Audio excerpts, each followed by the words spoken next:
मैंने HTML में creditor सेजिंग tools बनाया हुआ है।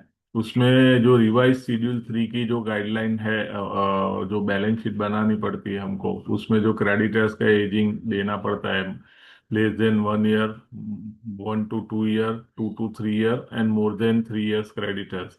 तो उसका HTML में टूल बनाया हुआ है। तो वो उसका मैं डिस्प्ले कर रहा हूँ, एक minute. First of all, Claude में बनाया हुआ है। उसमें मेरा प्रॉम्प्ट है। ये प्रॉम्प्ट दिया था मैंने क्लॉड में।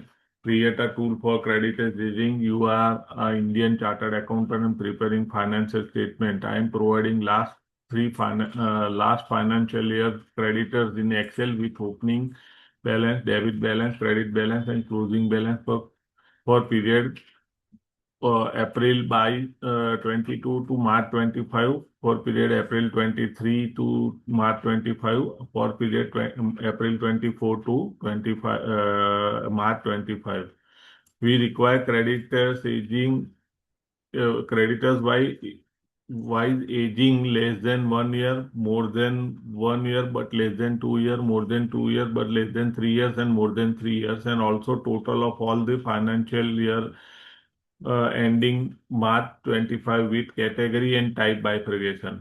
Consider opening balance, debit balance, credit balance, and closing balance for aging report for period April 22 to March 25, April 23 to March 25, and period 24 to 25. Adjust debit balance first against opening outstanding on FIFO basis and give result in Excel with formula.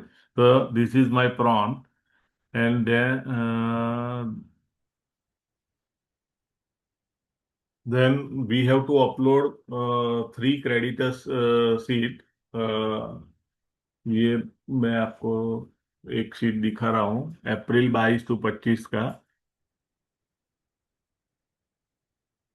वो directly अपने software से हम download कर सकते हैं। Tally हो तो tally में से, अदर कोई सॉफ्टवेयर, ERP सॉफ्टवेयर, तो उसमें से हम क्रेडिटर्स की शीट डाउनलोड करके ऊपर हमको खाली लिखना पड़ेगा कि अप्रैल कौन से पीरियड का है। और इसमें क्रेडिटर्स फॉर एक्सपेंस,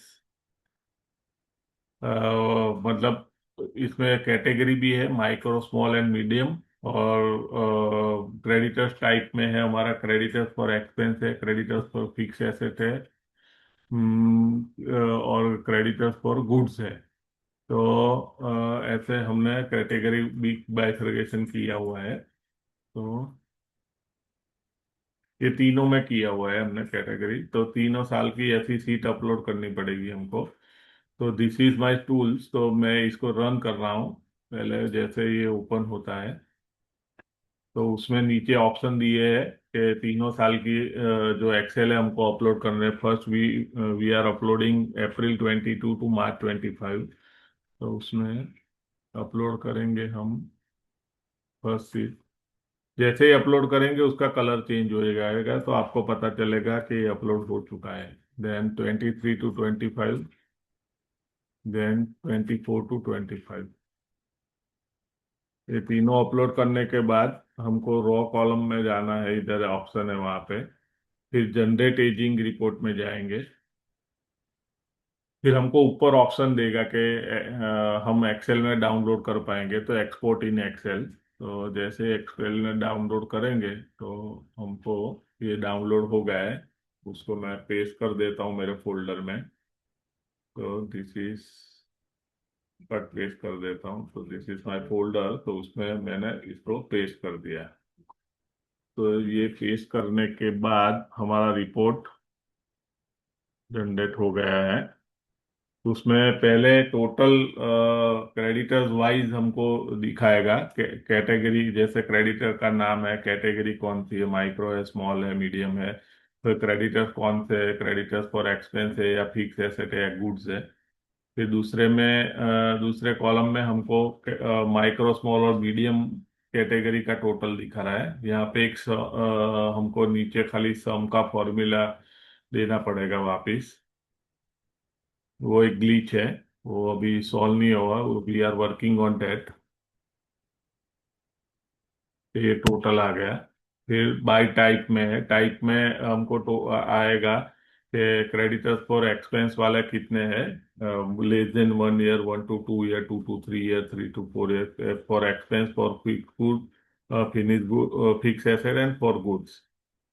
तो इसमें खाली एक टोटल का हमको देना पड़ेगा फॉर्मूला। देन थर्ड उसमें कंबाइन है जो हमको बैलेंस शीट में शो करना होता है। तो this is the last, this is the final column. तो उसमें सब आ जाता, माइक्रो में क्रेडिटर्स फॉर गुड्स में एक्सपेंस में कितने, स्मॉल में क्रेडिटर्स फॉर फिक्स एसेट में कितने हैं, तो ये सब टोटल हमको इधर से मिल जाता है। Less than 1 year, 1 to 2 year, 2 to 3 year, more than 3 years and total outstanding. तो जिस तरह का रिपोर्ट आपको सबमिट करना है वो सब तरह के रिपोर्ट इसमें जनरेट हो जाएंगे डायरेक्टली। Thank you. और इसमें दूसरा कि इसमें ईयर मैंने ये जो एग्जांपल है वो 24-25 के लिए है।